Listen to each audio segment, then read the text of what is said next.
बिस्मिल्लाहिर्रहमानिर्रहीम। कल हमने निगोशिएबल इंस्ट्रूमेंट में third type of negotiable instrument का आगाज़ किया था and that was cheques. Cheque को समझने के लिए हमने सबसे पहले बैंकिंग सिस्टम को अंडरस्टैंड किया कि बैंकिंग सिस्टम कैसे काम करता है। एक शख्स दूसरे शख्स को चेक काट के दे देता है। अब क्योंकि हम पढ़ चुके हैं, चेक जब किसी शख्स ने दूसरे शख्स को चेक दिया है तो वो दो तरह के चेक दे सकता था, एक बेरर और दूसरा क्रॉस को क्योंकि अब कल आप डिस्कस कर चुके हैं। अब अगर तो अली ने असलम को क्रॉस चेक दिया है तो असलम के पास कोई ऑप्शन नहीं है कि वो जाकर अली के बैंक से डायरेक्टली ये पैसे निकलवा ले, ठीक है ना। क्रॉसिंग का मतलब ही ये है कि अली ने अपने बैंक को ये इंस्ट्रक्शन दी है कि भाई आपने ये पेमेंट बैंक को देनी है, पर्सन को नहीं देनी, ओटीसी ट्रांजैक्शन नहीं करनी, ठीक है ना। अब अगर तो असलम का अकाउंट भी फैसल बैंक में ही है तब भी इसे अपने अकाउंट में चेक जमा कराना है, और अगर इसमें नहीं है तो किसी भी बैंक में जमा करवा सकता है अगर ये क्रॉसिंग जनरल नेचर की है तो, ठीक है ना। फिर हमने ये भी किया हुआ है कि असलम किस बैंक में जमा करा सके, हम इसके ऊपर भी रिस्ट्रिक्शन लगा सकते हैं। रिस्ट्रिक्टिव क्रॉसिंग भी कर सकते हैं, और क्या कर सकते हैं, जनरल क्रॉसिंग कर सकते हैं, और क्या कर सकते हैं, नॉट निगोशिएबल कर सकते हैं। चार तरह की क्रॉसिंग हमने पढ़ी ना, उसके क्या इफेक्ट्स आएंगे। लेकिन कोई भी क्रॉसिंग हो गई तो पता चलेगा कि ये चेक अब थ्रू क्लियरेंस ही चेक होगा, क्लियर होगा। और अगर आपने इंस्ट्रूमेंट को क्रॉस नहीं किया, विदाउट क्रॉसिंग आपने इंस्ट्रूमेंट दे दिया है, अब भी असलम के पास दोनों ऑप्शन मौजूद हैं। वो एक बेरर इंस्ट्रूमेंट को चाहे तो अपने बैंक में जमा करा दे, लेकिन एक नई ऑप्शन आ गई है, चाहे तो डायरेक्ट काउंटर से जाकर पैसे ले ले, ओटीसी। क्योंकि पेमेंट करने वाले ने बैंक को ये नहीं कहा हुआ कि आपने ओटीसी पेमेंट नहीं करनी है। यहीं से हमने बैंकों को दो हिस्सों में बांट लिया था, one was paying bank and other was collecting bank, ठीक है ना। Paying bank and collecting bank. अच्छा जनाब, ये सारा काम कर लिया था हमने, तो क्रॉसिंग को हमने चार हिस्सों में बांट लिया था, general crossing, special crossing, restrictive crossing, not negotiable crossing. Her crossing का ना कोई एक अहम कैरेक्टरिस्टिक्स है, वो हमारे ध्यान में होना चाहिए। जनरल क्रॉसिंग का क्या कैरेक्टरिस्टिक्स है, जनरल क्रॉसिंग का क्या कैरेक्टरिस्टिक्स है, शाबाश, के पेमेंट आपने सिर्फ पेइंग बैंक को करनी है, ठीक है ना, कलेक्टिंग बैंक को करनी है। पेमेंट आपने सिर्फ कलेक्टिंग बैंक को करनी है, ऐसे ही है ना। अब अगर एग्जामिनर, यहां से दो तरह के सवाल, कल भी मैंने आपसे कहा था कि दो तरह के सवाल बन सकते हैं। एक तो सीधा रटे वाला सवाल है, सीधा रटे वाला सवाल है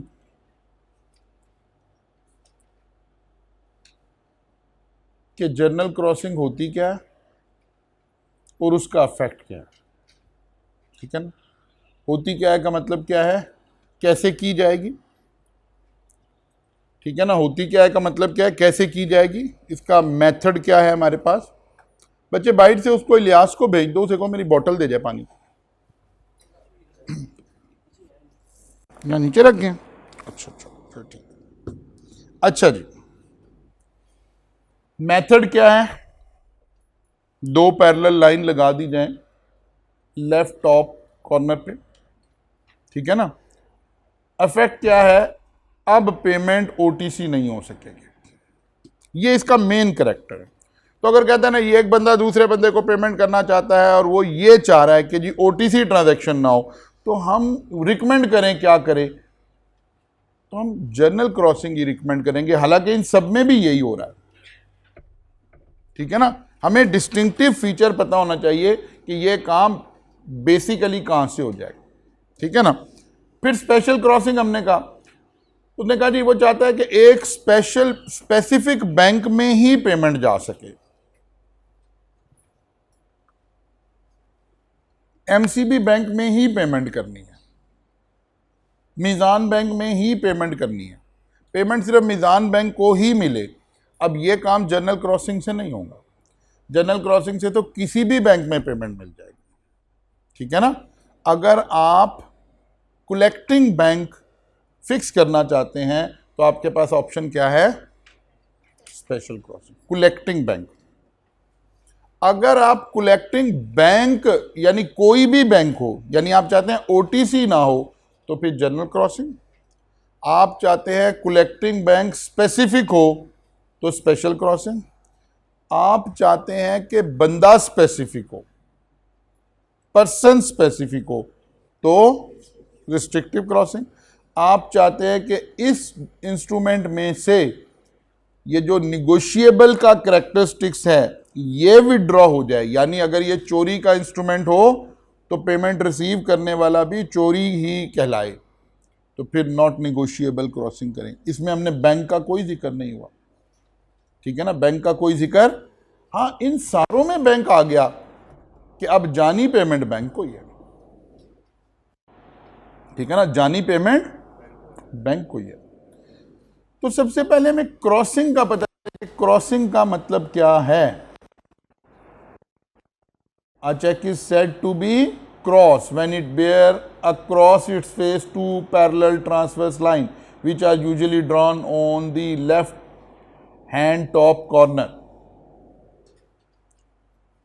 Crossing is a direction to the paying banker not to pay across the, her crossing में कम से कम ये डायरेक्शन तो मौजूद है।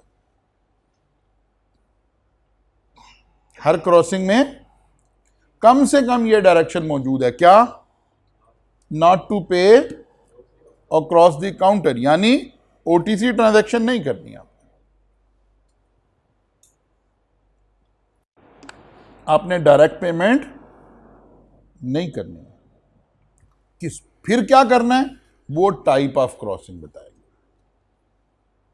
कि भाई कोई भी बैंकर आ जाए उसको दे देना।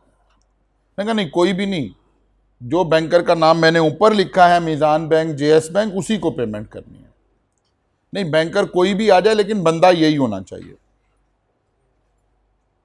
और इसमें से हमने नॉट निगोशिएबल का करेक्ट क्या कर लिया है, विदड्रॉ कर लिया है। ये चार बातें जनाब हम अच्छी तरह से करके गए हुए हैं। अब आगे बात, ये सारा प्रैक्टिकल एस्पेक्ट है। अब crossing of a cheque after issuance, cheque issue हो चुका है। इशू होने का मतलब क्या है, जिसने चेक बनाया है उसने आपको दे दिया, ठीक है ना, मैंने एक चेक काट के आपको दे दिया।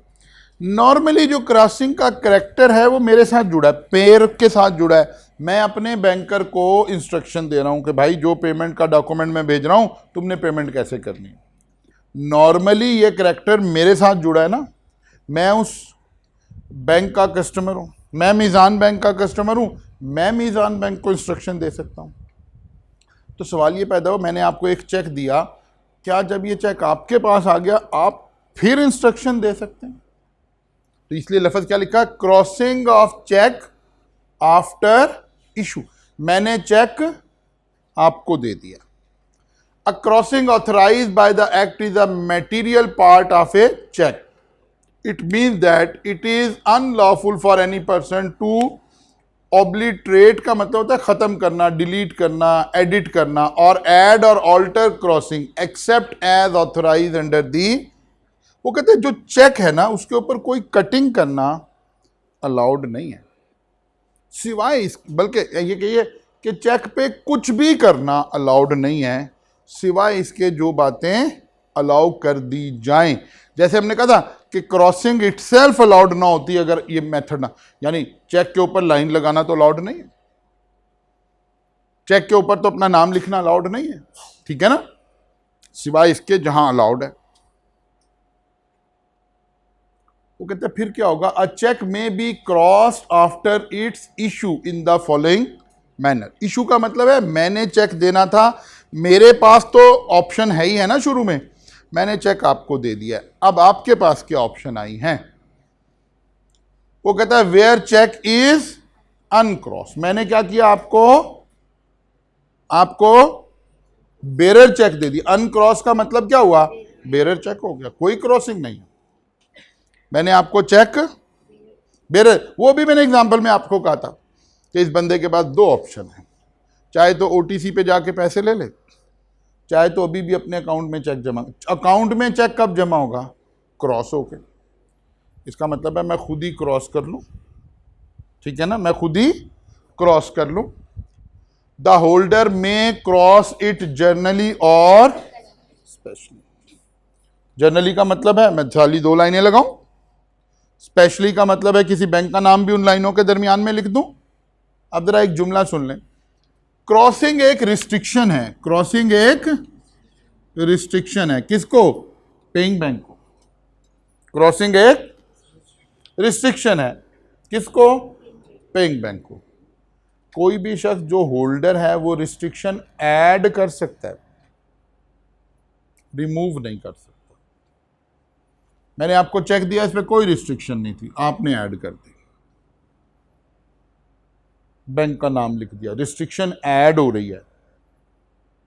जो बंदा ओरिजिनल चेक इशू कर रहा है उसके पास तो ऑप्शन है, वो रिस्ट्रिक्शन ऐड भी कर सकता है, रिमूव भी कर सकता है। मैंने आपके लिए एक चेक बना के रखा हुआ था, उसको मैंने क्रॉस किया हुआ था, आप लेने हैं, आपने सर आपने चेक क्रॉस कर दिया, मेरा तो अकाउंट भी आपकी ब्रांच में नहीं है, मुझे तो ये 2 दिन बाद पैसे मिलेंगे, मुझे अभी पैसे चाहिए। मैंने क्या किया, इसको ऐसे किया, यहाँ दोबारा अपने सिग्नेचर कर दिए, जो रिस्ट्रिक्शन मैंने ऐड की थी वो मैंने रिमूव भी कर दी। लेकिन आप नहीं कर सकते, आप रिस्ट्रिक्शन ऐड कर सकते हैं, जितनी मैंने ऐड की आप उससे आगे चल सकते हैं, ठीक है ना। पहला केस हम पढ़े, मैंने कोई रिस्ट्रिक्शन ऐड नहीं की, तो उसने कहा जनाब आप चाहें तो इसमें जनरल क्रॉस कर दें, चाहें तो इसको स्पेशली क्रॉस कर दें। Where a cheque is crossed, लेकिन मैंने आपको जनरली क्रॉस करके दे दिया, क्या मतलब हुआ, मैंने 2 लाइनें लगा के दे दिया चेक। तो आप क्या कर सकते हो, होल्डर में cross it specially by adding the name of the banker. आपका बैंक मीजान बैंक था, आपने लाइनों के दरमियान में मीजान बैंक लिख दिया, रिस्ट्रिक्शन ऐड हो रही है, रिमूव हो रही है, ऐड हो रही है, ऐड तो आप कर सकते। Where the cheque is cross generally और स्पेशली, यानी या आप जर्नली से तो हम पीछे भी हो, आप समझे, आप स्पेशल हुआ है, यानी बैंक का नाम भी लिखा हुआ है। द होल्डर में add the word not negotiable, आप लिख दें, आप हाथ से ऊपर नॉट नेगोशिएबल। रिस्ट्रिक्शन ऐड हुई, रिमूव हुई, add. Where the cheque is crossed specially, the banker to whom it is crossed may again cross it specially to another banker his agent for collection. ये मैं अभी समझाता हूं बात, आप पहले ऊपर वाली 3 बातों को पढ़ लें, ये मेरे आपसे रिलेटेड है। जो ऊपर वाली 3 बातें हैं ये मेरे आपसे रिलेटेड है। आपको पे करने वाले बंदे ने अनक्रॉस चेक दे दिया, बेरर चेक दे दिया, आप उसको कुछ भी कर सकते हो। आप चाहें तो उसे जनरली क्रॉस कर दें, चाहे तो स्पेशली क्रॉस कर दें, चाहे तो रिस्ट्रिक्टिव भी कर दें, तीनों कर सकते हैं। यहां मुहावरतन 2 बातें लिखी हैं। एक्चुअल कॉन्सेप्ट क्या है, यू कैन ऐड रिस्ट्रिक्शन, ठीक है ना। कोई जो रिस्ट्रिक्शन बची हुई है वो कुछ लगा, पहले था कुछ भी नहीं लगाई, तो सारी आप लगा सकते हो। कुछ लगा दी है, कुछ बची हुई हैं, अगर उनमें से वो लग सकते हैं तो वो भी लगा दें, आप लगा सकते हैं, रिस्ट्रिक्शन ऐड कर सकते हैं। लेकिन मैंने आपको चेक दे दिया 2 लाइनें लगाकर, यानी जर्नली क्रॉस करके दे दिया, आप इसे बेरर में कन्वर्ट नहीं कर सकते। क्या आपने लाइनें काट दी, मैंने आपको बैंक का नाम लिख के यानी स्पेशली क्रॉस करके दे दिया, आप चाहते हो ये जर्नली में कन्वर्ट हो जाए, आप नहीं कर सकते। You can add restriction but can not remove restriction, है ना कोई बात। अब बात आ गई किसकी, banking. Where the cheque is cross, specially का मतलब है किसी बैंक के नाम है चेक, ठीक है ना। मतलब मैंने एक चेक आपको दिया और मैंने उसको क्रॉस कर दिया, ये चेक था, मैंने इसको क्रॉस कर दिया, ऊपर लिख दिया जेएस बैंक, ठीक है। अब आप जेएस बैंक में ही इसको जमा कराएंगे, पेमेंट किसको मिलेगी? जेएस बैंक को ही मिलेगी। आपके अकाउंट में, आपका अकाउंट जेएस बैंक में नहीं है, ठीक है, या आपके पास जेएस बैंक, आपका अकाउंट तो है फैसलाबाद में, ये जब ऑनलाइन नहीं था, अब तो ऑनलाइन हो गया ना, अब तो कहीं से भी कोई ट्रांजैक्शन हो जाएगी, लेकिन जब ऑनलाइन नहीं था। अब आप क्या कर सकते हैं, आप कलेक्टिंग बैंक, जेएस बैंक की अरेंजमेंट होगी, फर्ज कर लें मीज़ान बैंक के साथ, ठीक है। आप मीज़ान बैंक को ये चेक देंगे कि आप कलेक्ट करते हैं, तो जो क्लियरेंस वाला प्रोसेस है ना, वो मीज़ान बैंक, वो एमसीबी बैंक कर दे, मीज़ान कोई भी दूसरा बैंक कर दे, that bank act as agent. यहां लिखा banker to whom it is crossed may again cross it especially to another banker, he is agent for collection। यानी एक ऑल्ट्रेशन बैंकर को अलाउ गई है कि अगर वो अपने एजेंट को देना चाहे कि यार नहीं मुझे ना पैसे ट्रांसफर करें, मेरे एजेंट को कर दें, तो ये क्रॉसिंग चेंज कर सकता है कौन? बैंकर। डन होगी बात। तीन बातें आपसे रिलेटेड हैं, चौथी बात बैंक से रिलेटेड है। अच्छा जी, लेकिन बैंकर सिर्फ और सिर्फ चेंज कर सकता है फॉर कलेक्शन, हिज एजेंट, जिसको एजेंट अपॉइंट करे उसको क्रॉसिंग कर सकता है। जी सॉरी, दोबारा बता दें। बैंक, मैंने चेक आपको इशू किया, मैंने मीज़ान बैंक ऊपर लिख दिया, ठीक है ना। अब कलेक्टिंग बैंक कौन कौन बना? मीज़ान बैंक बना।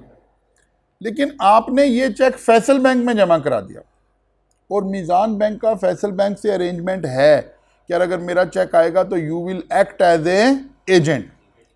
तो ये मीज़ान बैंक ये चेंज कर सकता है कि वो कहे यार नहीं मुझे ना पैसे दो, मेरे एजेंट फैसल बैंक को पैसे दे। ये बैंकर की पास, और कौन सा banker? Paying banker, sorry collecting bank. Collecting bank ने चेक करना, पेइंग ने तो सिर्फ पे करना। The banker to whom it is crossed may again cross it specially to another banker, he is agent for collection.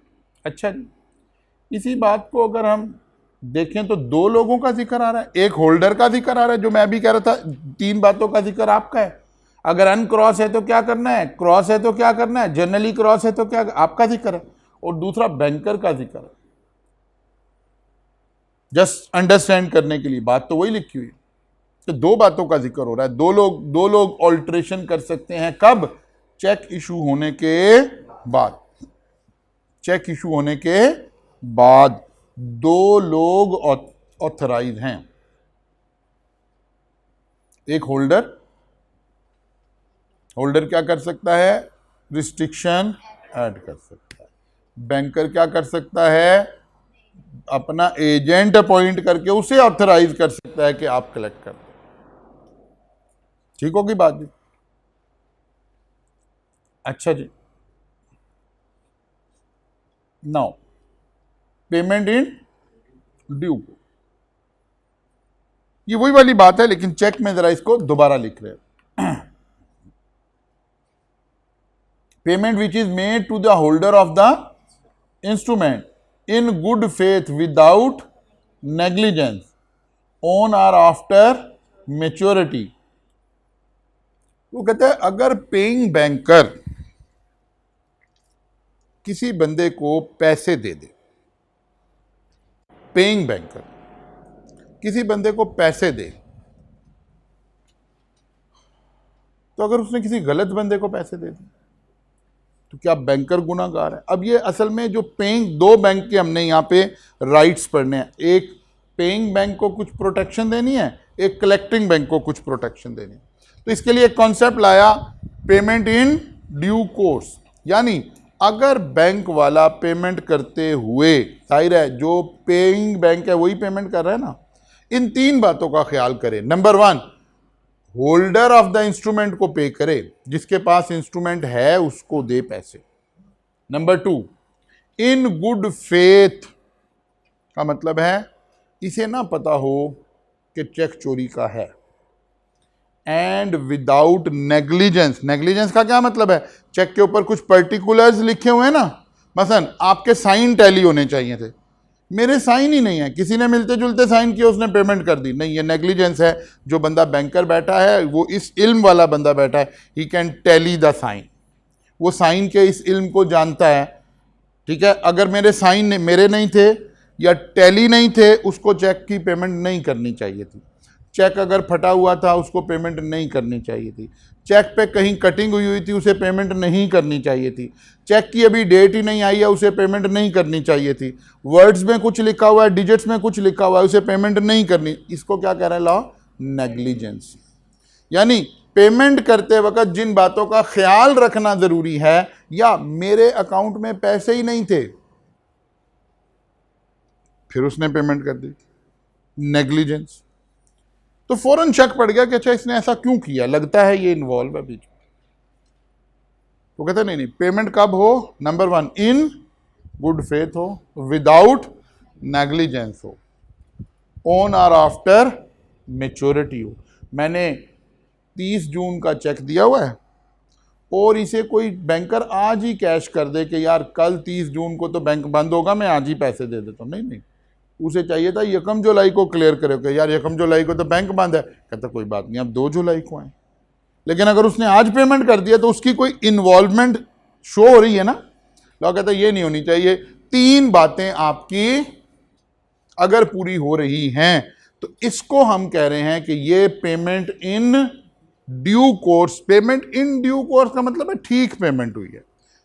यानी जब अभी हम आगे स्लाइड पे चलेंगे, which is the most important area, तो हम ये कह रहे होंगे कि यार अच्छा इस बैंकर का कोई कसूर, अगर कोई फ्रॉड हो भी गया है तो बैंकर इन्वॉल्व नहीं है। कब, अगर पेमेंट इन ड्यू कोर्स हुई है। इसका रिवर्सल समझें, जैसे हम कहते थे ना हु इज कॉम्पिटेंट, तो साथ ही समझें कि हु इज इनकम्पिटेंट। ठीक है ना। When payment is not in due, payment of post dated cheque, वही कि चेक की तारीख तो अभी आगे थी, आपने आज ही पेमेंट कर दी है तो प्रॉब्लम लग रही है, ये ड्यू कोर्स नहीं है, आपने ठीक पेमेंट नहीं की। अगर केस बन गया तो बैंकर को भी पार्टी बनाएंगे फिर। Payment in fraud signature, dryer के सिग्नेचर किसी ने फ्रॉड से कर रखे हैं, मिलते जुलते कर रखे हैं। अब कायनात में कोई बंदा नहीं ऐसा हो सकता जो दूसरे के सिग्नेचर 100% ठीक कर सकता हो। ये अल्लाह ताला ने एक करैक्टर ऐसा रखा है। जैसे बायोमेट्रिक्स हैं, जैसे हमारा रेटिना स्कैन है, इसी तरह सिग्नेचर हर शख्स की एक इंडिविजुअल पर्सनैलिटी है। अब जो बंदा वहां पेमेंट पे बैठा हुआ है उसके पास ये इल्म है, उसको चेक करने चाहिए। Payment to the finder not in good faith, यानी पेमेंट टू द फाइंडर का मतलब है क्योंकि निगोशिएबल इंस्ट्रूमेंट है, ये अगर किसी को मिल गया तो वो भी जाके पेमेंट ले सकता है ना, वो भी जाके पेमेंट ले सकता है। जैसे मैंने कल बात की, अब क्योंकि आप क्रॉसिंग पढ़ चुके हैं तो फिर उस एग्जांपल को ले लेते हैं। आपको एक चेक कहीं गिरा मिला है और उसके ऊपर लिखा मीज़ान बैंक, यानी कौन सी क्रॉसिंग है, स्पेशल क्रॉसिंग है। अच्छा, अब आम आदमी, आम इंसान का जहन यही है, सबने तो नहीं ना इस तरह इसे पढ़ा हुआ कि यार क्रॉस चेक का कोई मसला नहीं, गुम जाए तो कोई प्रॉब्लम नहीं है। किसी बंदे से ये चेक घुमा, उसने कहा खैर है क्रॉस ही था ना, कुछ नहीं, क़यामत आ रही नहीं। जिसको मिला उसने देखा यार मीज़ान बैंक में मेरा भी अकाउंट है, ये तो यही डायरेक्शन है ना कि मीज़ान बैंक में पैसे देने हैं। वो गया और जाकर अपने अकाउंट में पैसे जमा करा दिए, पैसे क्लियर हो जाएंगे। अब बात आ रही है कब ये पेमेंट ड्यू कोर्स है और कब ये पेमेंट ड्यू कोर्स। अगर तो मीज़ान बैंक को नहीं पता कि इसको ये चेक कहीं से गिरा पड़ा मिला है, तो इसे हम ऊपर लिख रहे थे इन गुड फेथ। इन गुड फेथ का मतलब है यार उसका कोई कसूर नहीं है, उसको ये नहीं पता था। लेकिन नॉट इन गुड फेथ का मतलब है उसी का दोस्त था बैंकर, तो उसने कहा यार भाई एक चेक मिला है, मीज़ान बैंक की लिखा हुआ है, इसको मेरे अकाउंट में जमा कर दो। अब तो पता लग गया ना उसे, अब तो पता लग गया उसे, अब उसे ये जमा नहीं करना चाहिए। अगर उसे पता लग गया है कि ये चोरी का है, तो फिर नॉट इन गुड फेथ हो गया, फिर ये पेमेंट इन ड्यू कोर्स नहीं है।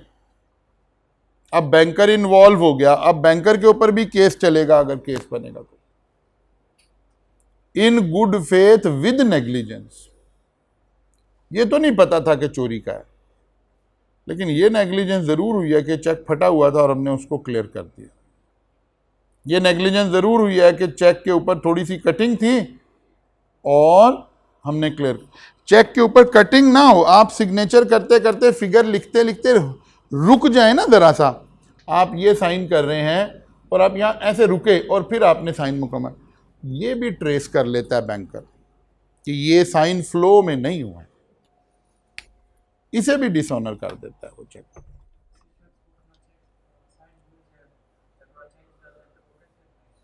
नहीं, वो साइन अगर भूल जाए तो फिर जब आप खुद ही होते हैं ना, तो फिर आपसे वो दोबारा साइन करा लेते हैं। अब ये चेक कोई और तो नहीं, मसलन आपने ये चेक किसी को दिया हुआ है तो नहीं, फिर नहीं चेक कैश होगा, फिर तो डिसऑनर होगा, वो कहेंगे साइन नहीं टैली। आप खुद ही बैठे हो, अब बैंकर को नजर आ रहा है कि यार कोई फ्रॉड नहीं हो रहा, मेरे ही अकाउंट का चेक है, मैं ही पैसे लेने आया हुआ हूँ, वो मुझे तो मेरे स्पेसिमेन सिग्नेचर अगर भूल गया तो निकाल के भी दिखा देगा। और अगर फिर भी नहीं हो रहे, मतलब बाज़ लोग होते हैं ना उनके साइन पक्के नहीं होते हैं, तो अब उसे पता लग गया कि यार अच्छा मेरे सामने ही बैठ के किए हैं, इसी ने किए हैं और पेमेंट भी यही ले रहा है, ओके अब ठीक है।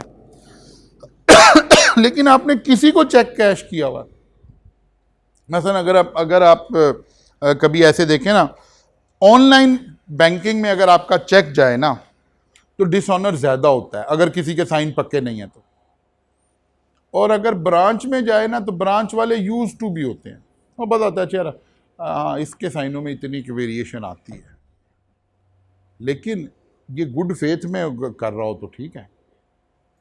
आज समझ आई ना, अगर कभी कोई फड्डा पड़ गया और आपके साइन टैली ना हुए तो बैंकर भी पकड़ा जाएगा, बिकॉज उसका विदाउट नेग्लिजेंस पेमेंट क्लियर करना जरूरी है। बात समझ आ रही है ना? यानी अगर ये तीन बातों का ख्याल रख ले बैंकर, कौन सी तीन बातों का? पहली बात है होल्डर ऑफ द इंस्ट्रूमेंट को पैसे दे, number 2 in good faith and without negligence, इसे हम 3 को 4 पॉइंट भी बना सकते थे। इन गुड फेथ असल में अलग पॉइंट है, विदाउट नेग्लिजेंस असल में अलग पॉइंट है, ठीक है ना? 4 बातें पूरी होनी चाहिए। नंबर 1 होल्डर को पेमेंट करे, नंबर 2 गुड फेथ में पेमेंट करे, नंबर 3 विदाउट नेग्लिजेंस पेमेंट करे, नंबर 4 आफ्टर मैच्योरिटी पेमेंट करे। अब बैंकर की स्किन सेव हो गई है। अब ये चेक चोरी का था, ये फलां था, ये दिमाग था, अब बैंकर सेफ हो गया, उसने पेमेंट इन ड्यू कोर्स की है। लेकिन अगर इन 4 में से उसने कोई गलती कर दी तो फिर बैंकर भी इन्वॉल्व हो गया इस फ्रॉड में। मसलन होल्डर को उसने पेमेंट नहीं की, या गुड फेथ में नहीं थी, या नेग्लिजेंस के साथ थी, या बिफोर मैच्योरिटी थी, तो फिर बैंकर भी इन्वॉल्व हो गया। क्लियर होगी बात?